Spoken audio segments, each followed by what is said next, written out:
todos.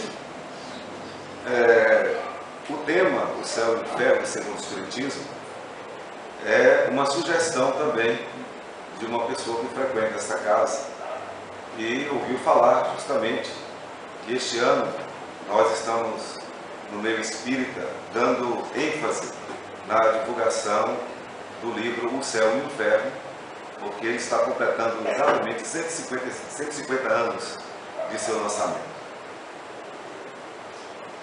Nós já sabemos que na ceia, quando Jesus estava se preparando para os últimos dias aqui na terra, ele reuniu os 12 apóstolos mais conhecidos e falou várias coisas, deu várias instruções, e entre instruções e outras, ele falou que ele iria enviar um Consolador. Um Consolador que iria relembrar tudo aquilo que ele havia dito, falar de coisas novas e que iria permanecer para sempre com os homens.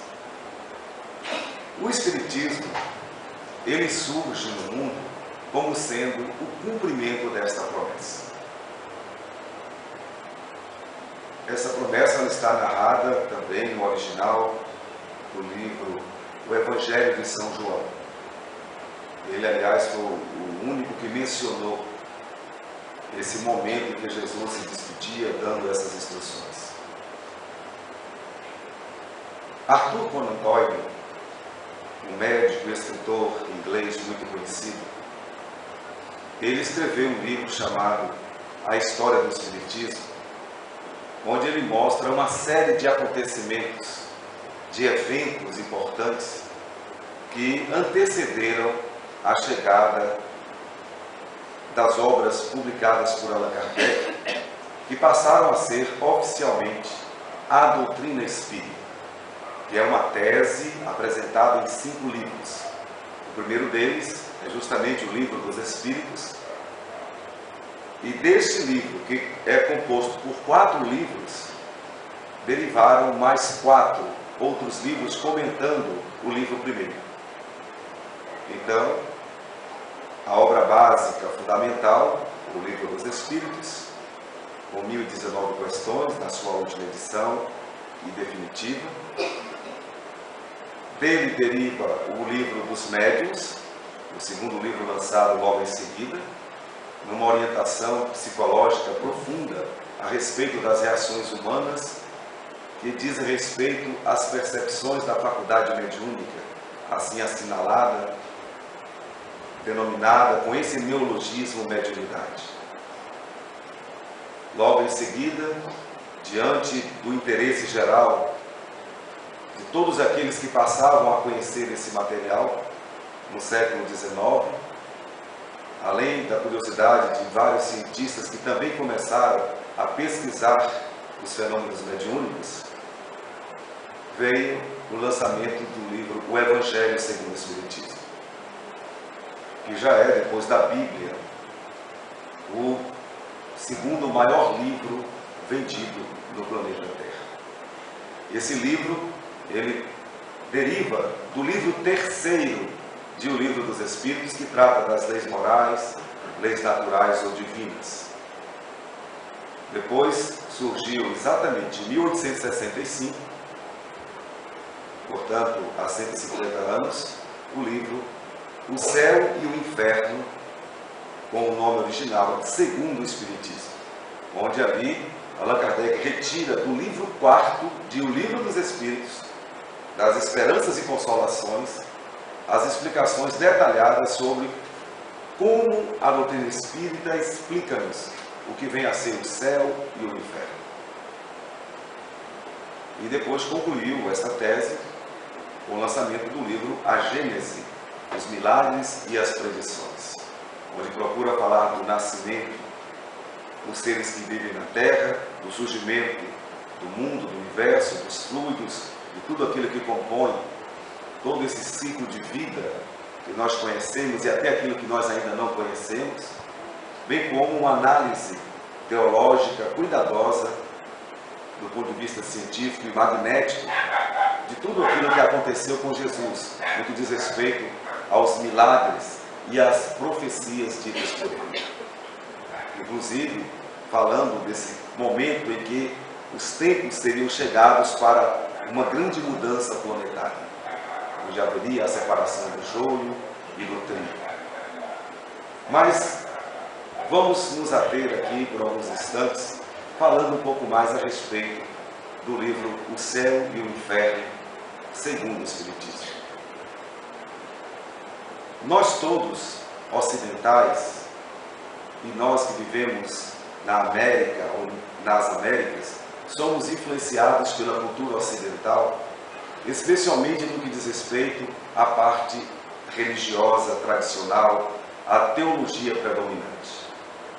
E nós já escutamos falar do céu e do inferno através dessas divulgações que chegam com uma força midiática muito grande, uma organização institucional também não menos grandiosa. E sobre o céu e o inferno, a ideia principal que é passada é que o Espírito, ele vem de Deus e tem apenas uma única encarnação. O Espírito estaria surgindo exatamente vindo de Deus naquele momento em que a criança, o feto, o processo gestatório se encerram, no período aproximado de 9 meses, e quando a criança passaria a respirar a vida, a dar sinais vitais, seria este o momento em que Deus lançaria o Espírito. Aliás, essa ideia também já vem sendo discutida sobre qual o momento exato, então, que o Espírito adentraria o corpo. E esse assunto é tratado cuidadosamente em O Livro dos Espíritos.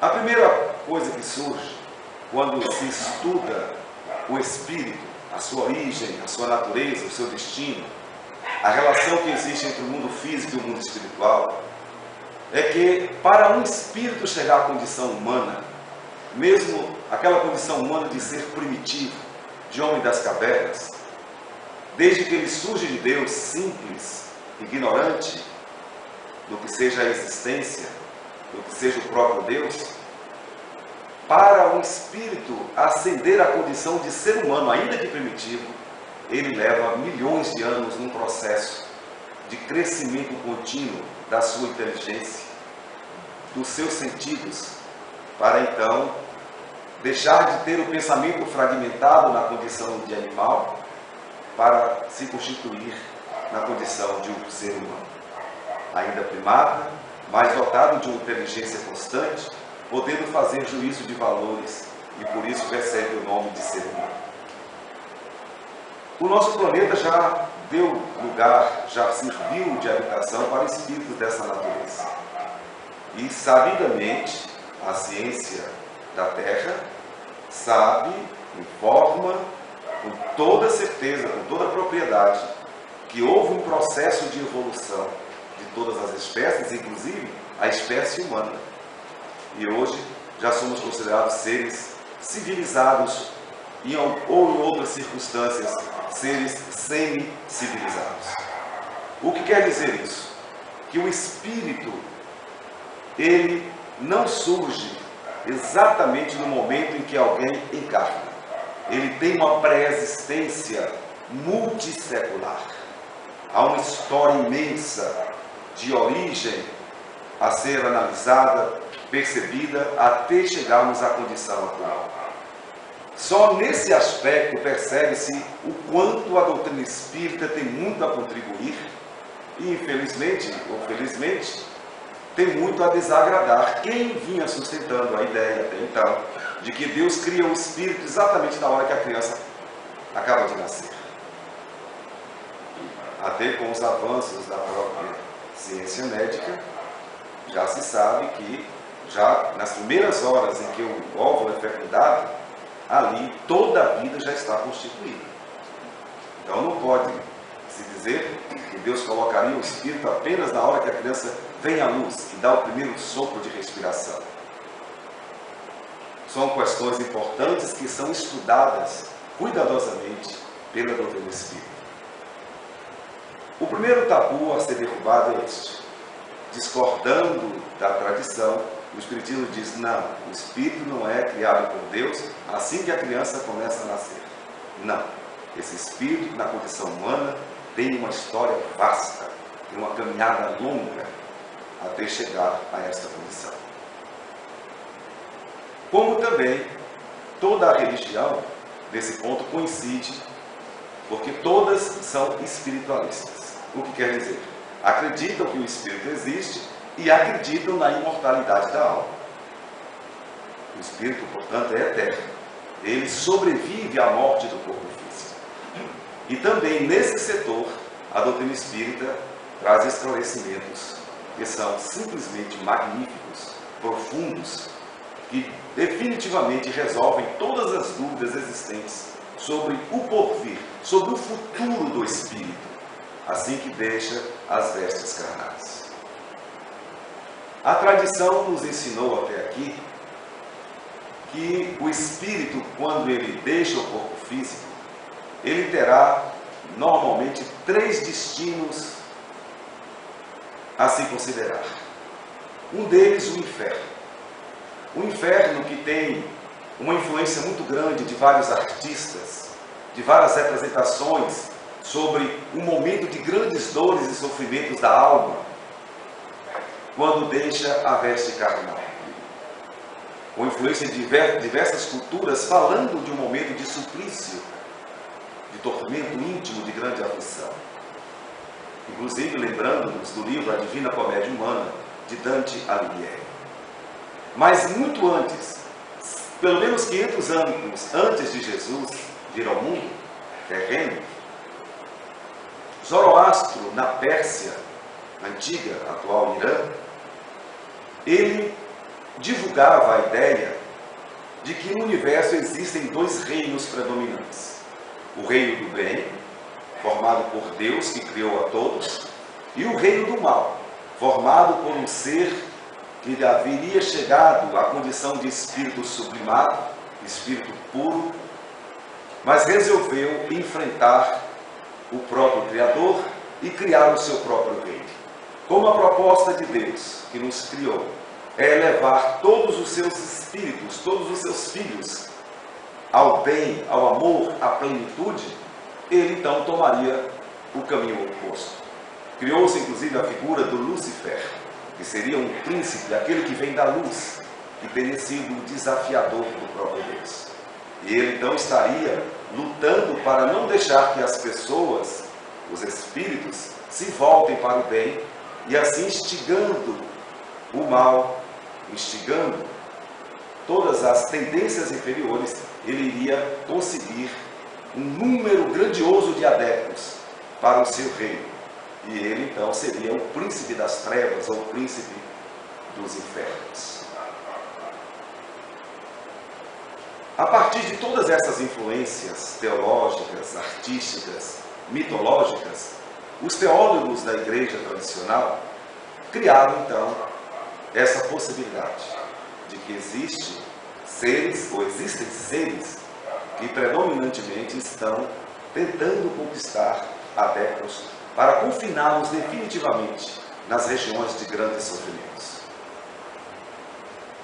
E assim a igreja se colocou para ser a salvadora, já que a palavra religião, que vem do latim, religare, quer dizer isso. É uma função da religião tentar religar a criatura ao Criador, portanto, salvá-la da possibilidade de ir para o inferno, colocando-a num caminho do bem, no caminho da plenitude, que seria representado pelo céu. E ainda, a igreja tradicional nos coloca a possibilidade do purgatório, que seria um meio termo, um local em que o espírito ainda não iria para o inferno definitivamente, mas ele teria uma oportunidade de purgar, de retirar algum mal que ainda tenha, e a partir dessa purgação, expiação, ele então poderia ter acesso ao céu. E tudo isso decidido numa única existência. Uma única existência. Se for uma existência de 2 meses ou de 80 anos, não importa. Tudo será decidido em uma única encarnação. O Espiritismo, quando começa a nos explicar tudo isso, ele praticamente derruba todas estas propostas teológicas. E até mesmo por isso se justifica o porquê que o Espiritismo é tão hostilizado ideologicamente pelas religiões tradicionais, pelos seus representantes, pregadores.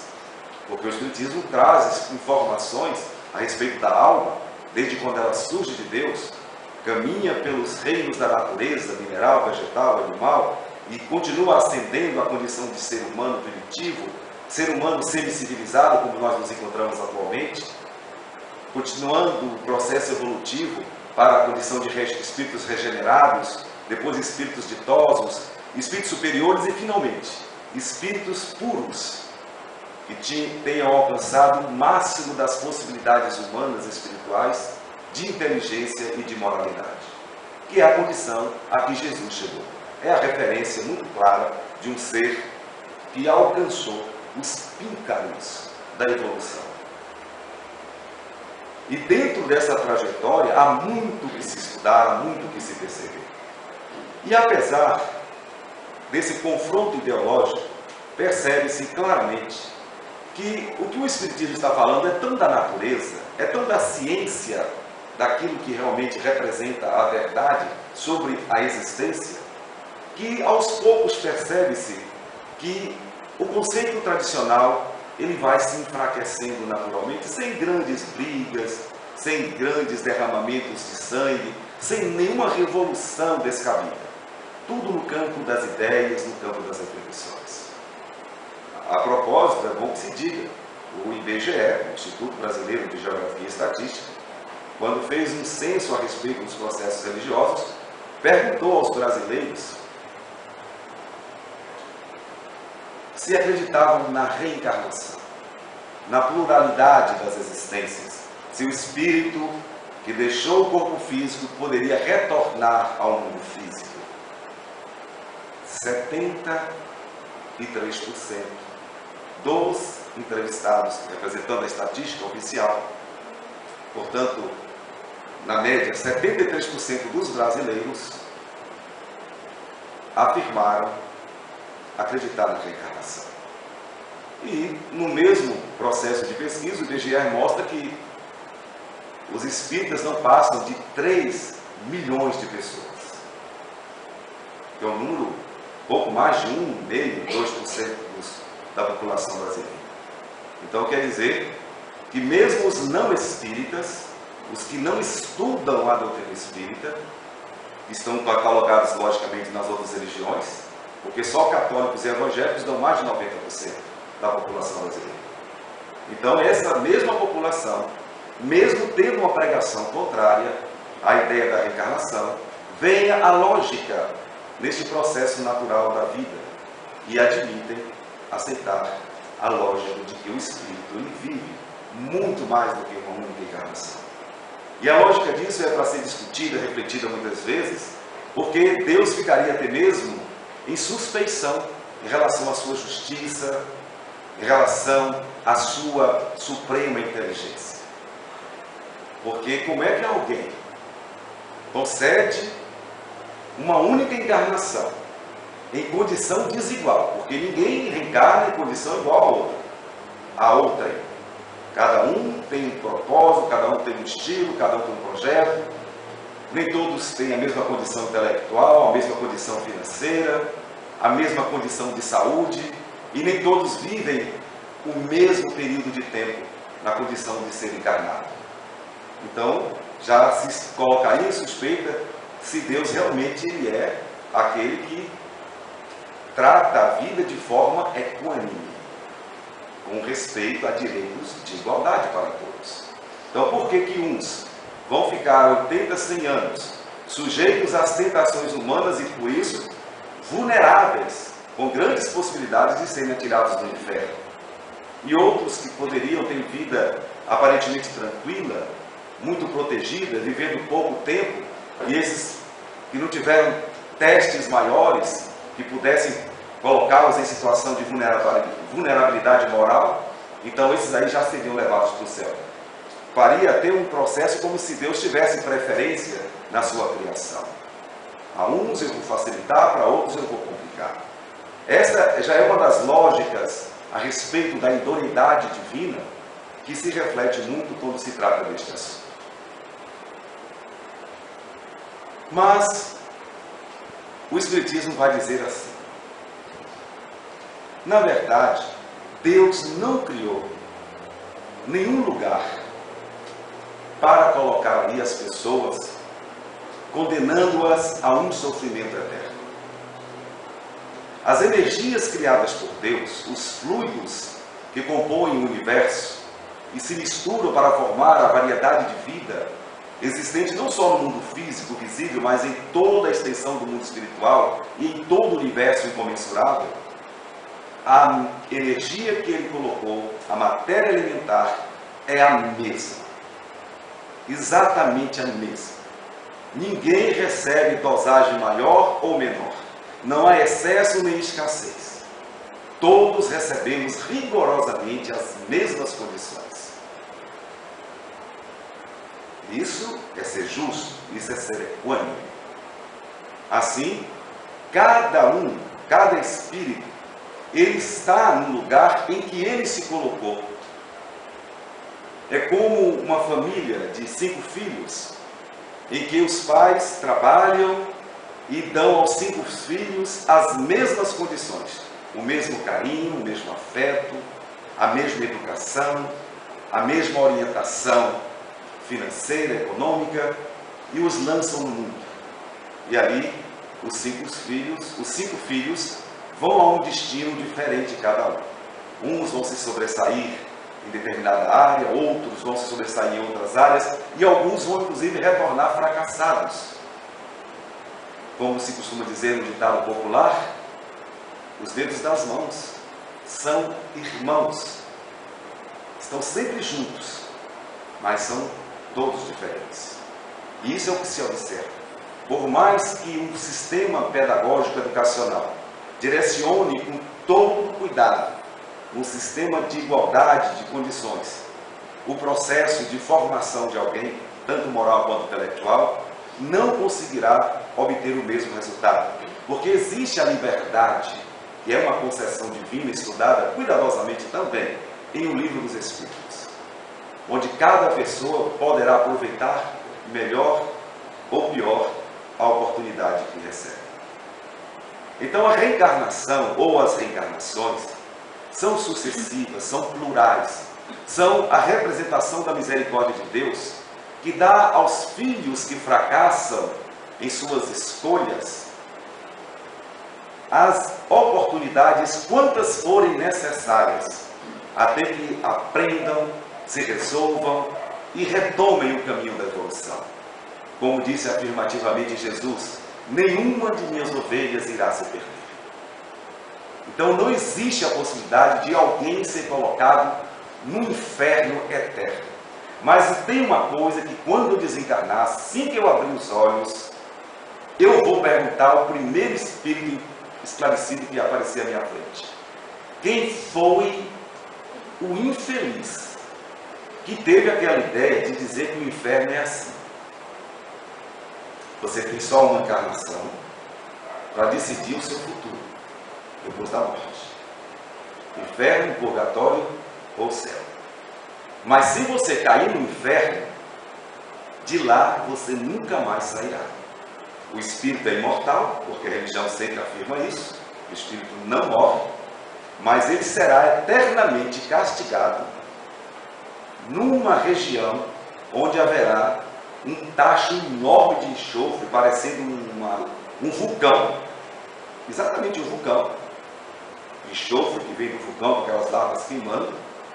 E a pessoa fica colocada dentro desse tacho gigante, queimando eternamente, e de hora em hora aparece um diabinho chifrudo, vestido com uma roupa vermelha, por isso que eu não torço para o Flamengo, te espetando com um tridente pontiagudo. Imagina, eu quero saber quem foi o infeliz que teve essa ideia. Quem pensou que Deus faria uma coisa dessa com seus filhos? Eu acho que o pior dos homens, escolha aí, quem é o pior do homem daqui da terra que a gente conhece? Qual é o mais vil, o mais criminoso que a gente já ouviu falar? Ele não seria capaz de pensar uma coisa tão ruim. Não. De colocar alguém para eternamente ficar no tacho de enxofre, fervendo, sendo espetado por crentes, com os diabinhos ali sorrindo, debochando da sua cara. Ah, isso eu quero saber. Mas isso é de uma falta de lógica tão grande que percebe-se que as próprias pregações estão ficando mais suaves em relação aos detalhes de quem pensou assim. E chega a ser uma coisa hilária, não dá para levar a sério uma coisa dessas. Mas a ideia de que existe um inferno eterno continua, ainda que sem esses diabinhos. Algumas pessoas me falam assim, tem hora que eu ligo a televisão, as igrejas estão aí ocupando um espaço enorme, né, na mídia, e querendo até ouvir falar alguma coisa de Deus, de Jesus, porque a Bíblia tem coisas lindíssimas, né, para serem ditas e pregadas. Mas parece que o pessoal só pensa no diabo. É Satanás, é o cão, é Beelzebub, é cada nome que dão.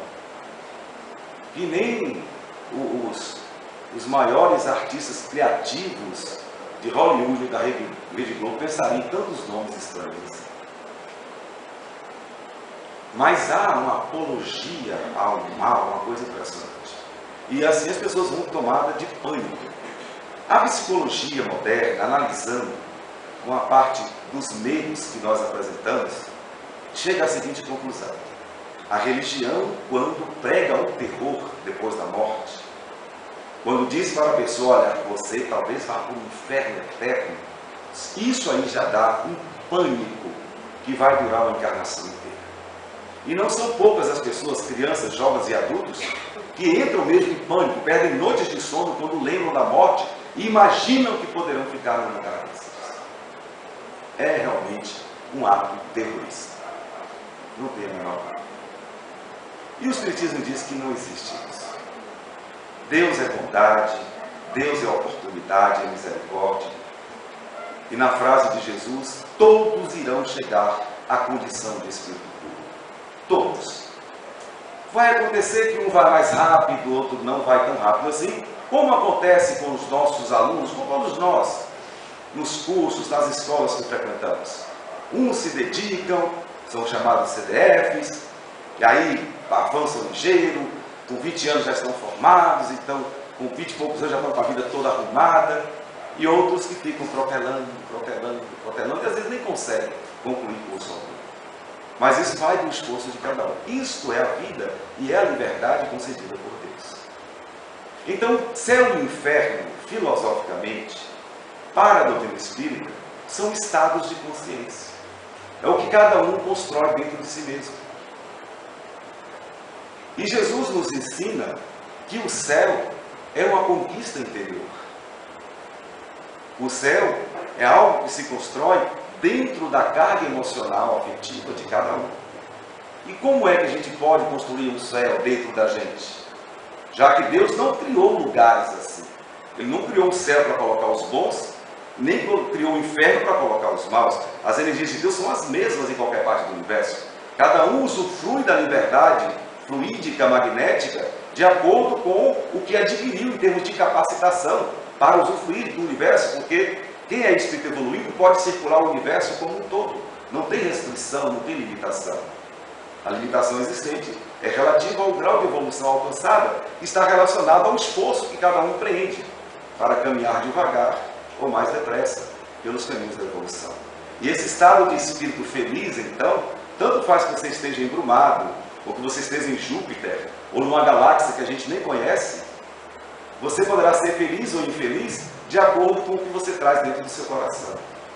Então, o reino de Deus é a paz de espírito que cada um pode conquistar, em qualquer parte do universo. A gente não precisa ficar esperando, eu só vou ser feliz no dia que eu for embora de Brumado. Que bobagem. Você pode construir um céu aqui mesmo. Não precisa sair daqui. Porque o céu é um estado de espírito que você conquista através do... Vamos falar em coro? Do amor é acanhado. Jesus falava isso, o amor, é Ele, já está apresentado. Quem quiser ser feliz, andar pisando nas nuvens, é só amar bastante. Não precisa de outra coisa. Amar como? Como é que é esse amar bastante? Tolerar todo mundo, perdoar todo mundo. Ontem, no nosso estudo do Evangelho, na preparação dos futuros médios, nós chegamos à conclusão que a gente, para amar, não pode estabelecer um padrão do que seria politicamente correto. A gente geralmente pensa assim, a família, quando tem um filho, uma filha que vai, por exemplo, construir uma nova família, vai namorar para casar. Então a gente constrói um padrão, meu filho ou minha filha. A pessoa tem que ser assim, uma pessoa inteligente, bonitinha, que tenha um bom emprego, que seja educada, que bajule o sogro e a sogra, de preferência, que seja honesta. Então a gente estabeleceu qual é o perfil da pessoa ideal para se amar. Mas o que é que os filhos fazem? Exatamente o oposto. Chega em casa com um bandido ou com uma bandida, que é o que bem tem nesse mundo, e fala assim, mãe, pai, olha a pessoa que eu amo. O pai e a mãe botam a mão na cabeça. Meu Deus! Mas isso é a coisa mais certa que há. Quando Jesus falou para a gente amar, Ele não estabeleceu que deveríamos amar apenas aquilo que é considerado politicamente correto pela sociedade. O verdadeiro amor é quando você ama o inimigo.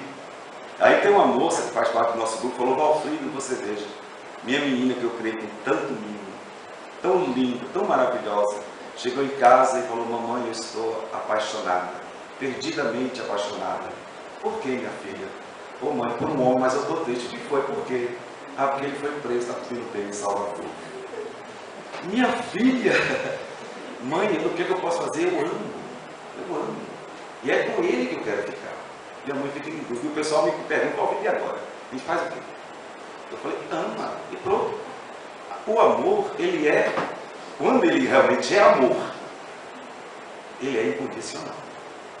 Então Jesus nunca falou assim, olha, não ame o mau caráter. É o que ele falou, o contrário. Jesus mandou de amar justamente os ruins. Quem rouba a gente, quem trai a gente, quem fala mal da gente. Foi isso que ele falou ou não foi? Eu ouvi um pastor pregando essa semana essa passagem. E ele falou, olha, realmente, Jesus mandou amar todo mundo. Mas tem certas pessoas que a gente tem que fazer uma exceção. Eu pergunto, em que parte do Evangelho Jesus disse isso? Ele foi tão enfático, olha o que Jesus fez com a gente. Ele foi tão enfático sobre esse amor, que ele falou assim, não adianta nada você ficar amando só os seus amiguinhos. Qualquer pessoa ruim faz isso. Ama os seus amiguinhos. Vá lá no meio dos bandidos, você vê, mexe com um deles, você vê se o outro não arrebenta. Eles se adoram, eles se respeitam, eles fazem tudo, eles matam e morrem pelo outro. Eu vejo na rede social o bandido falando, vamos lá, galera, o nosso colega está sendo apanhado da polícia, vamos todo mundo, vai todo mundo, bota a polícia para correr. Isso aqui é amor, não. Foi o que Jesus falou. Quer dizer, as pessoas de minha vida também entre si se amam. Isso não é o amor verdadeiro. E o que é que Jesus, através da reencarnação, está fazendo com a gente nesses tempos? Para testar mesmo que a gente está muito sabido em relação ao amor. Está botando a gente para conviver só com gente ruim. A começar dos políticos. Né? Aí vai dentro de casa, né?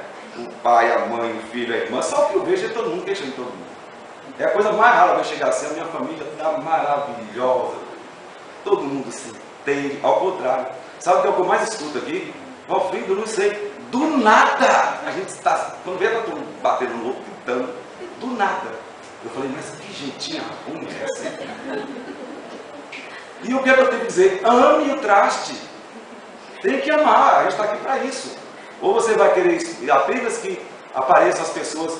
Aí você vai dizer assim, quando você for namorar com alguém, você faz uma listinha, né? De tudo que você gosta para a pessoa fazer. Você fica, oh, tá bom assim, e assim, pronto. Ah, tá, então eu te amo. Isso é falso. Isso é jogo de interesse. Tanto que os casamentos por interesse, eles estão com os dias contados. E eu percebo que os casamentos de prova, não. Aqueles que estão inimigo de mim, fica ali, insiste. Aí tem uma coisa que fala assim, separa não. E assim é que tem que ser. A gente está aqui para treinar isso, amar o inimigo, amar o adversário. E Jesus foi tão claro sobre isso e a reencarnação que disse, olha, ninguém vai sair daí enquanto não se reconciliar com o seu adversário. Então lá no nosso trabalho a gente recomenda o quê? Gente, ó, se a gente está convivendo com gente ruim, é sinal que a gente precisa amar essas pessoas. Nada de excluir. Não vai tirar ninguém da lista. Ah, mas não todo mundo. Ah, mas o outro me chutou. Não importa, todo mundo. Se está na sua frente, é o adversário que você tem que aprender a amar. Mas também vamos fazer uma outra coisa inteligente, que isso eu acho que já está ao nosso alcance. Eu penso. Não vamos construir novos inimigos. Não vamos aumentar a lista. Porque senão a gente nunca vai sair daqui. Porque enquanto tiver pendência, a gente não vai sair dessas reencarnações expiatórias para a reconciliação. Então não deixe o ódio tomar conta, o rancor. Libere-se. Ah, mas se o outro não quiser me amar, mesmo eu amando, eu perdoando, o problema agora é dele. O problema é dele. Pronto, você fica livre. É esta a matemática da doutrina espírita para se conquistar a felicidade. É esse o modo de se conquistar o céu, a paz de espírito. Você poder dormir tranquilo, acordar tranquilo e assim por diante. E seguir tranquilo, vida fora, em qualquer lugar, em qualquer época, em qualquer tempo. Mas Allan Kardec, no livro Céu e Inferno, ele faz uma observação importante. Ele diz assim, olha, agora a ideia do purgatório, aí essa ideia faz sentido. O purgatório faz sentido. Aquele lugar em que a pessoa morre, fica sofrendo um período, depois que ela se redime, depois que ela se arrepende, aí agora ela vai seguir adiante. Não para o céu ainda, mas vai para uma condição melhor. Isso é um umbral da doutrina espírita. E aí nós temos o livro Nosso Lar, que agora já virou filme, mostrando como é que é esse purgatório. Essa parte a religião acertou. Não com a riqueza de detalhes do que realmente acontece, porque cabe justamente ao Espiritismo, como está cabendo, fazer os esclarecimentos pormenorizados do que é esse mundo de aflição que a gente poderá encontrar se nós ainda não formos espíritos redimidos. Então, se nós somos pessoas que ainda não temos os padrões morais bem estabelecidos, bem adquiridos, se temos rancores, principalmente, e questões de reconciliação mal resolvidas, certamente nós vamos estagiar nessa região, que não é, na verdade, um local construído para colocar ninguém, é apenas um lugar sem luz. Umbral vem de umbrella, de sombra, a palavra latina, muito ligada à língua espanhola, e quer dizer isso, sombra. Porque o que é sombra no mundo e o que é luz? Todo o universo é composto de energias produzidas pelo impulso do pensamento. O pensamento do ser humano, que pode estar encarnado ou desencarnado, e o pensamento de Deus, o plasma divino. E tudo aquilo que a gente pensa, que a gente sente, se transforma em energia. E essa energia, ela pode ser intensa, colorida, cheirosa, se essa energia estiver baseada no sentimento do amor. Se a energia que nós produzimos, já que todo mundo produz, todos nós somos dínamos, construtores de energia, ninguém fica sem produzi-las. Ou produzimos energias boas, ou energias ruins, ou energias neutras. Mas as energias, elas vão ganhar coloração e luminosidade de acordo com a intensidade de amor colocada na forma de criação dessa energia, na nossa relação com todo mundo. Já que todos nós somos instrumentos uns dos outros, para treinarmos a capacidade de amar. Então, quem ama pouco, quem não se presta a trabalhar o perdão, a generosidade e outras tantas virtudes, como a paciência, não tem luz, não constrói luz. Então, naturalmente, quando a pessoa desencarna e ela fica num lugar sem luz, no umbral, Não foi Deus que construiu um lugar escuro, um quartinho escuro para colocá-la. Ali é o lugar que ela construiu. É a consequência do desamor. Então, se alguém se vê no umbral, na região escura de aflição, ou algumas pessoas sentem até frio, né, ficam tremendo de frio, às vezes os filhos chegam aqui, ai que frio, esse frio sabe o que é? O frio da alma, é o frio de corações congelados pelo ódio.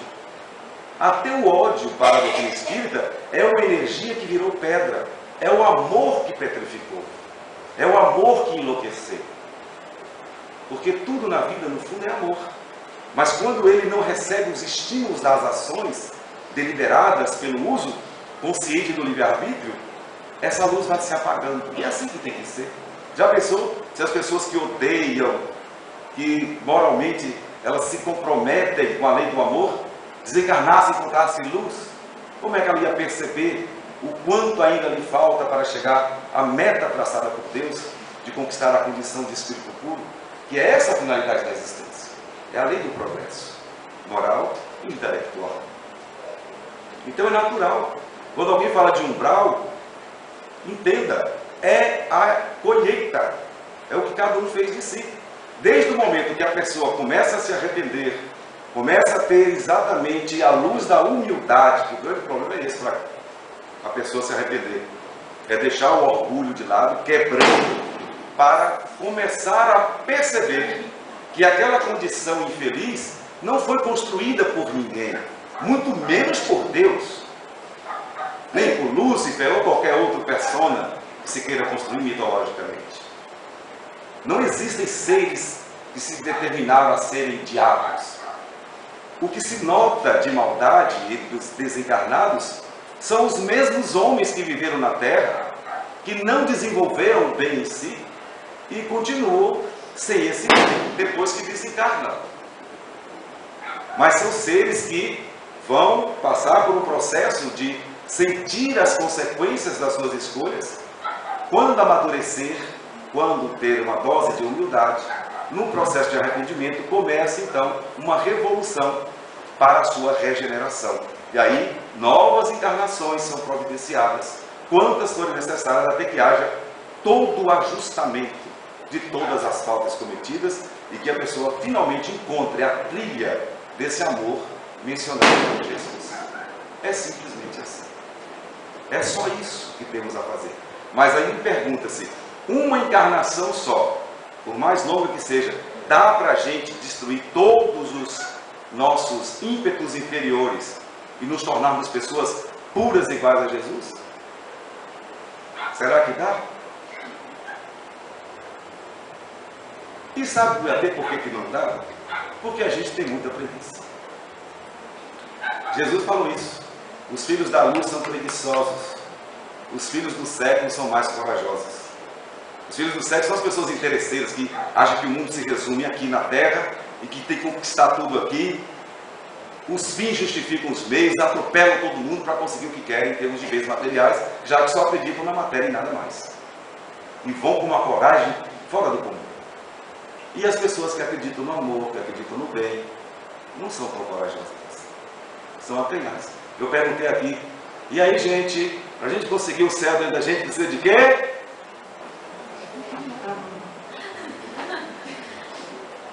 A gente é acanhado. A gente tem até vergonha de falar essa palavra. Eu já tive vergonha de falar isso na frente das pessoas, amor. Quando eu era adolescente, falava assim, sai aí, rapaz, que negócio de amor? Isso é careta? Né? Inclusive, na Alceste, numa canção, ele fala isso, que lá no Pia, né, no Rio de Janeiro, onde os jovens se encontravam, era careta se alguém falasse de amor, não podia falar disso. Né? E a gente tem esse acanhamento. A gente tem acanhamento de assumir que a gente é generoso, que a gente tem vontade de chorar, às vezes, de tanta compaixão por alguém que a gente está vendo em sofrimento. A gente encolhe seco para não demonstrar.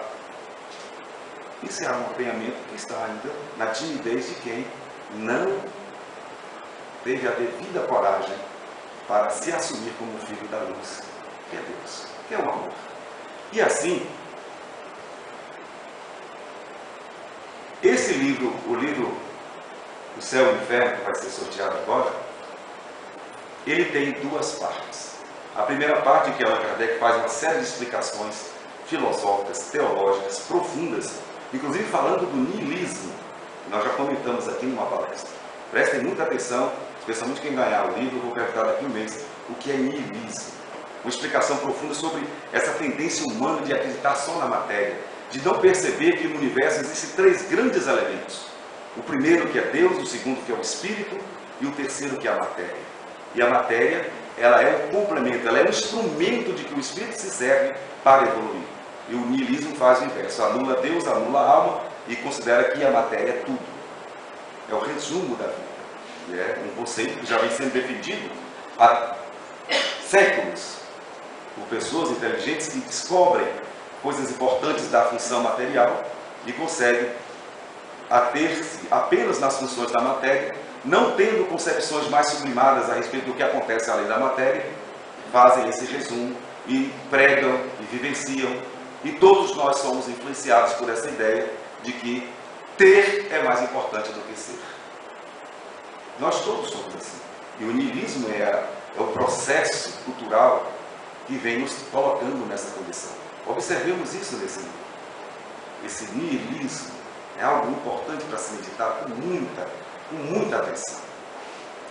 Assim ele faz uma série de explicações, inclusive essa sobre o purgatório, ser o que há de mais coerente, como também ele abre um espaço para a segunda parte do livro. Essa segunda parte fala exclusivamente dos depoimentos de seres que já desencarnaram, que foram convidados a participarem das sessões oficiais da Sociedade Parisiense de Estudos Espíritas, onde ali cada um vem dizer como foi o seu retorno ao mundo espiritual. Não existe nada mais autêntico do que isso. Essa visão, são muitas mensagens. Então tem uma parte que são os espíritos felizes, aquelas pessoas que desenvolveram o amor, a abnegação, e contam que chegam lá, já chegam sorrindo, tudo é alegria, tudo é luz. Inclusive o espírito Sansão, que foi um dos membros da Sociedade Parisiense de Estudos Espíritas, fala da sua alegria. E ele chegou a escrever uma mensagem no livro, que está no livro Evangelho segundo o Espiritismo. Ele desencarnou antes que Allan Kardec compusesse esse livro. E ele chegou a escrever, e na mensagem do Evangelho ele fala assim: gente, se a gente bem soubesse o que é a vida, nós não iríamos querer uma outra ocupação, a não ser aquela de fazer aos outros felizes. Porque a felicidade futura depende exclusivamente da felicidade que a gente promove para os outros, das alegrias que a gente fornece aos outros, das mais variadas formas.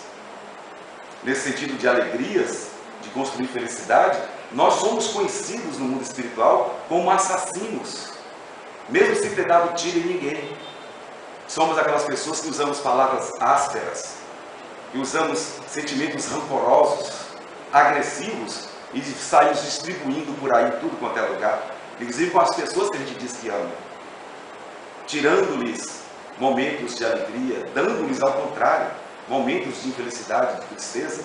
Essa tristeza provocada vai trazer como retorno, por uma questão de justiça, pela lei de ação e reação, todo o mal que tivermos colocado em relação ao nosso semelhante.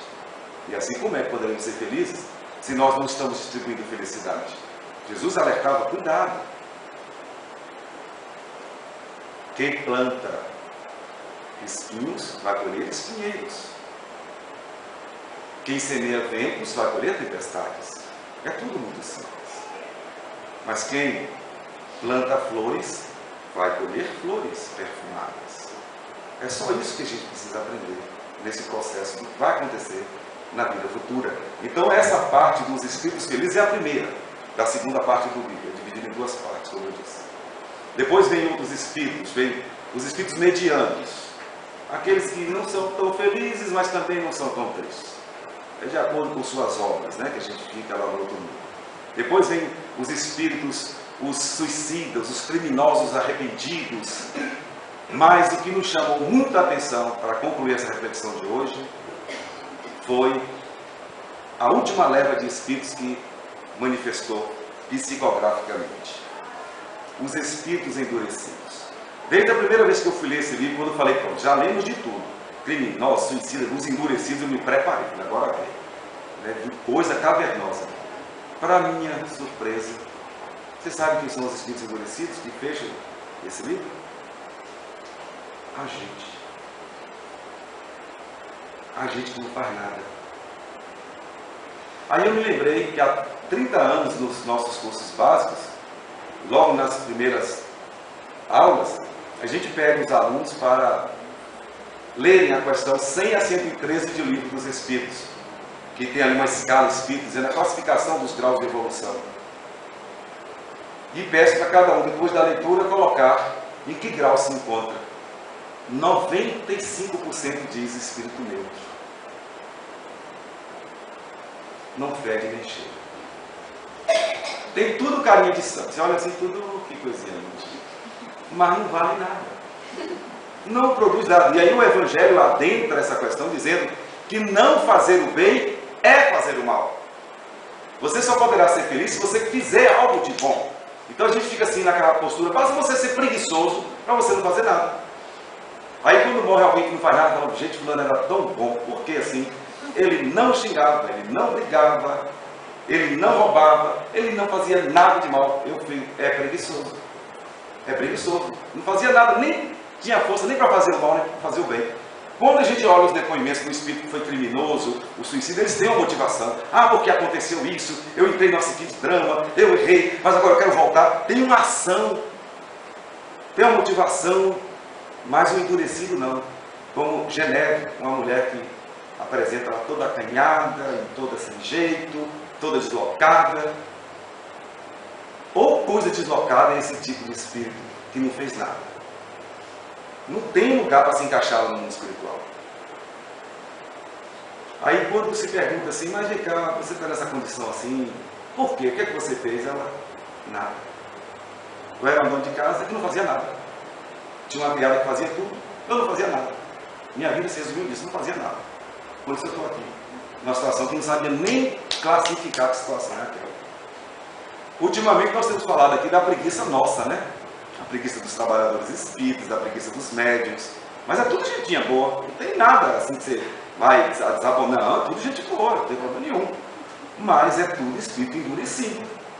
Aí quando eu juntei a minha pesquisa do curso com a conclusão desse livro e vendo essa inação, essa bondade preguiçosa, eu digo que somos nós. Os espíritos endurecidos, cheguei à conclusão, somos nós. Se eu estiver errado, me corrijam depois. Muito obrigado a todos pelo respeito à atenção.